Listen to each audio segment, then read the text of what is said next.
Buenas noches, doctora. Hoy a mi grupo le toca exponer sobre la inmunopatogenia de preeclampsia y eclampsia.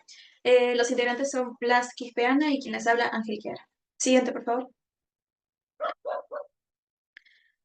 Bueno, para comenzar, la preeclampsia y la eclampsia son complicaciones graves del embarazo que se van a dar a partir de la semana 20 de la gestación, que van a representar una importante causa de morbilidad y mortalidad, tanto materna como perinatal.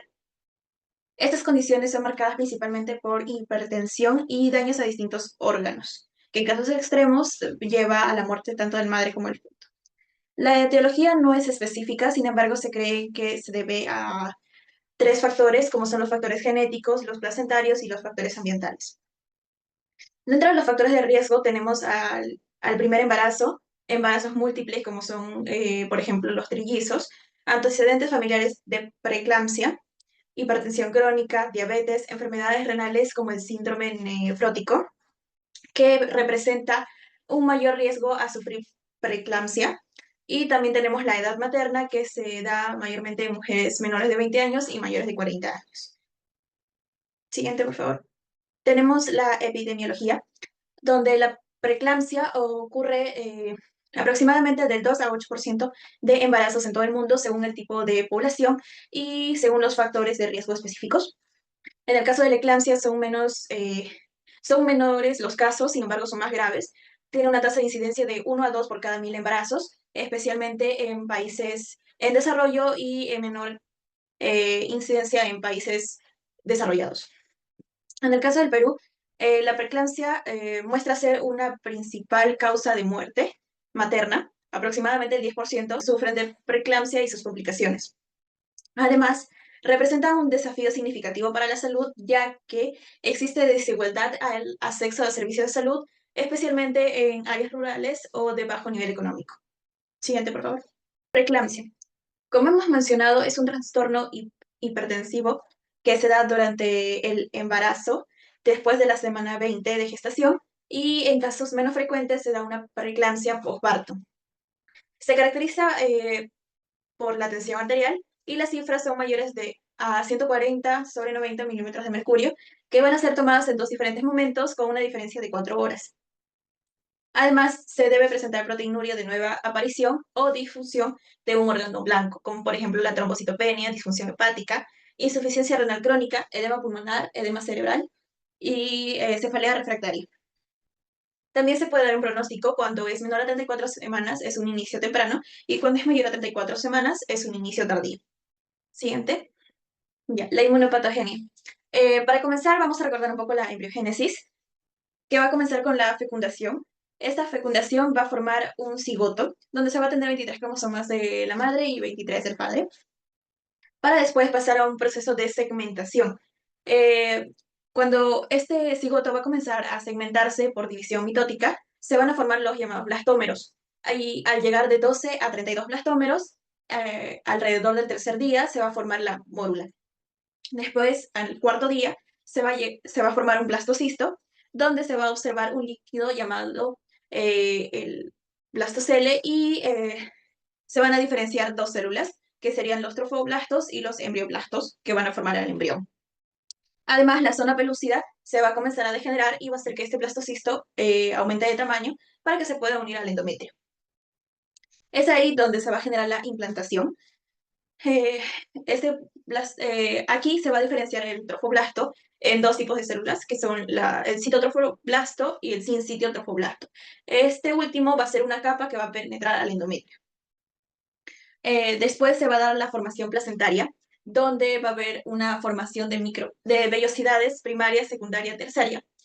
Al final de la cuarta semana se va a formar una red compleja vascular, donde la sangre materna va a entrar al espacio intervelloso, generando así un intercambio del flujo materno-fetal a través de las arterias uterinas espiraladas. Siguiente, por favor. Continuando con la inmunopatogenia, para una correcta implantación se va a necesitar de la modificación de la vasculatura materna por los trofoblastos durante la primera mitad del embarazo. Así se tiene la vellosidad terciaria con los citotrofoblastos y los sincitotrofoblastos. También la decidua, que sería el endometrio de la gestante, y el miometrio. Se tiene la arteria espiral, donde se van a ver el trofoblasto endovascular que va a ingresar a la luz de la arteria, mientras que el trofoblasto intersticial se va a quedar alrededor de esta arteria. El trofoblasto endovascular, al ingresar a la luz de la arteria, va a formar un tampón de células citotrofoblásticas, generando así una apoptosis de las células del endotelio. Estas van a provocar que pasen en el endotelio y lleguen a invadir a las células del músculo liso arterial. Siguiente, por favor. Bueno, una vez estos trofoblastos llegan a la capa media, va a ocurrir una invasión y una modificación del músculo liso, lo que va a quitar la propiedad principal de esta arteria, que sería la vasodilatación y la vasoconstricción. Y posteriormente, este músculo liso va a ser reemplazado por material fibrinoide. Ahora, esta invasión trofoblástica se va a dar en dos fases.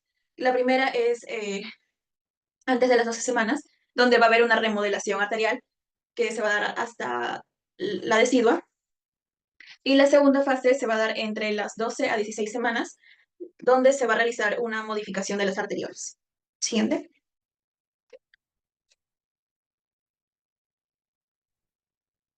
Bueno, este remodelado de las arterias va a conseguir que una arteria de luz estrecha con alta resistencia pase a una arteria de amplia capacitancia y baja resistencia, aumentando así 4 veces su tamaño para ayudar a una mayor perfusión del espacio intervelloso necesario para un embarazo normal.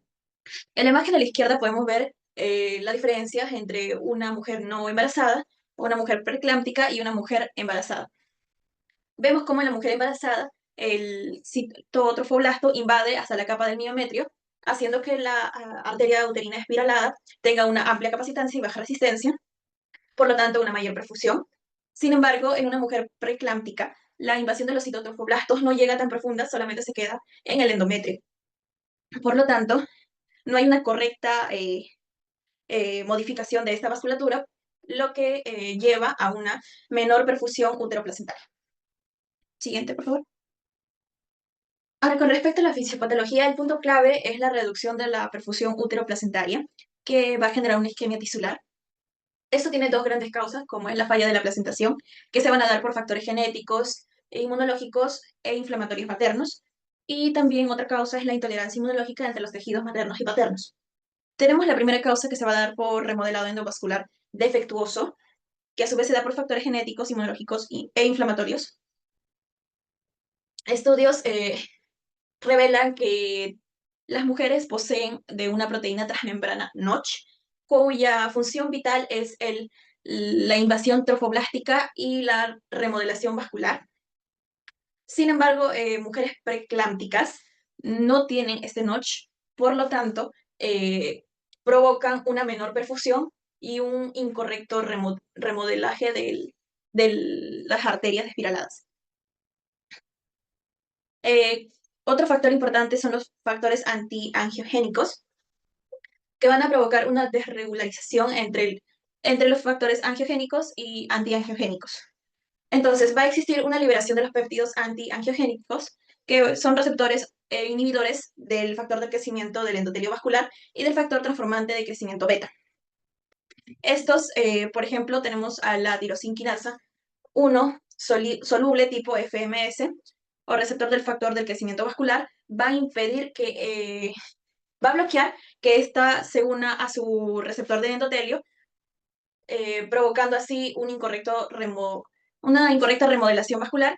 Y en el caso de la endoglina soluble, va a inhibir al factor transformante de crecimiento beta, que también va a impedir esta correcta remodelación vascular.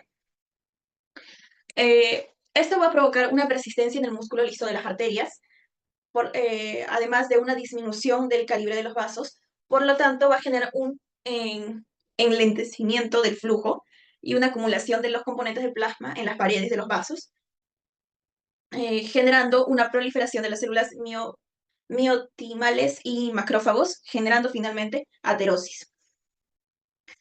Tanto el remodelado endovascular defectuoso como todas las características mencionadas después van a provocar una reducción de la perfusión uteroplacentaria, generando así hipoxemia o estrés oxidativo, para finalmente dar una respuesta inflamatoria sistémica, activando las células endoteliales. Siguiente, por favor. Ahora tenemos la otra causa, que es la intolerancia inmunológica de tejidos maternos y paternos, donde vemos que la madre debe aprender a tolerar estos antígenos paternos presentes en el líquido seminal.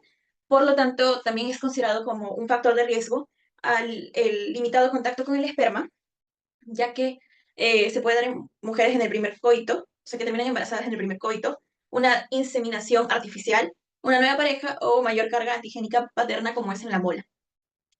Esto generaría intolerancia inmunitaria a los antígenos placentarios y fetales derivados de la paternidad. Ahora, como vemos en la imagen del costado, se ve la patogénesis de la preeclampsia, donde se tienen los factores de riesgo, tanto adquiridos genéticos como inmunes, que van a generar una descontrolada invasión trofoblástica y un remodelado de las arterias espirales, lo que va a generar una menor perfusión uteroplacentaria, que a su vez va a generar una hipoxia placentaria, donde el organismo de la mujer lo que va a hacer para compensar esto es activar al sistema renina-angiotensina-aldosterona y tener una mayor sensibilidad de la angiotensina 2. Además, la activación de los factores lesivos para el endotelio van a disminuir el óxido nítrico, las prostaciclinas y las endotelinas de tipo 1, encargadas de la vasodilatación. Por lo tanto, se va a generar vasoespasmos. Además, también factores como la hipertensión, y a su vez esto va a dar a problemas a nivel cardiovascular, edemas cerebrales, edemas pulmonares, insuficiencia renal, insuficiencia hepática, problemas hematológicos y placentarios. Siguiente, por favor. Bueno, aquí vemos al endotelio activado, que es el daño endotelial generalizado, que gracias a una disminución del óxido nítrico se genera un vasoespasmo, generando a su vez una isquemia renal, una isquemia hepática, hipertensión arterial, flujo sanguíneo cerebral disminuido, abruptio placentae y una hemoconcentración.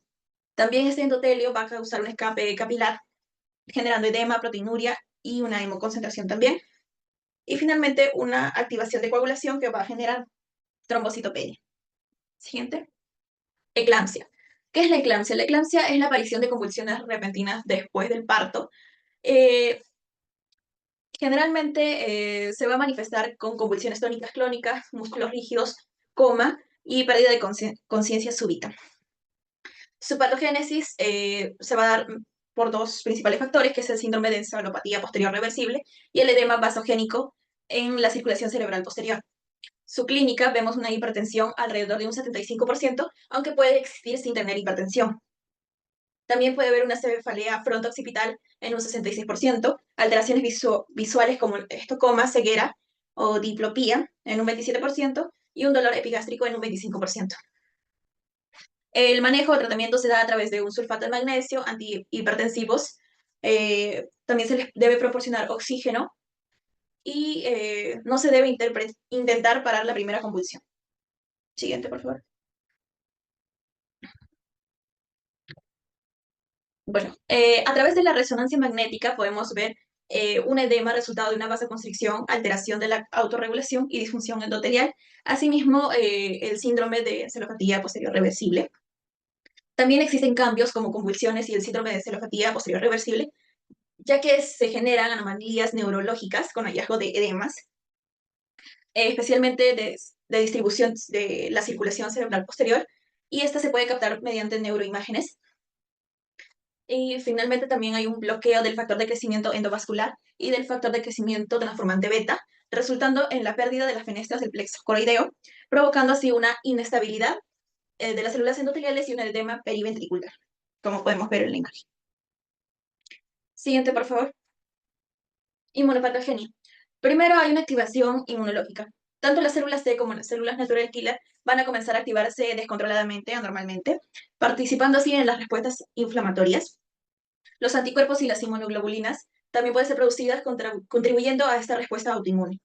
Después puede haber una inflamación vascular que se va a caracterizar por la liberación de las citoquinas proinflamatorias, afectando así a los vasos sanguíneos y comprometiendo la función endotelial, favoreciendo el estrechamiento de los vasos y disminuyendo el flujo sanguíneo. Finalmente hay un compromiso placentario. Tanto la inflamación y la disfunción vascular comprometen el flujo sanguíneo, uteroplacentario, lo que puede llevar a, a, un, a la liberación de factores que desencadenan más inflamación. Siguiente, por favor. Bueno, para concluir, la preeclampsia y la eclampsia son trastornos hipertensivos del embarazo que se van a dar después de la semana 20 de gestación, caracterizados principalmente por una disfunción endotelial sistémica, originada por una placentación deficiente y una respuesta inmunológica anormal, además de, un, eh, de una liberación de factores antiangiogénicos y una vasoconstricción. Por otro lado, la eclampsia añade convulsiones a estos síntomas debido a una disfunción neurológica severa. El diagnóstico diferencial incluye la hipertensión gestacional, la hipertensión crónica y condiciones no relacionadas con el embarazo como el síndrome nefrótico, que como le hemos mencionado en un principio, aumenta el riesgo de preeclampsia. Además, la eclampsia se caracteriza principalmente por convulsiones repentinas y estado de coma. Esas serían nuestras referencias bibliográficas. Gracias.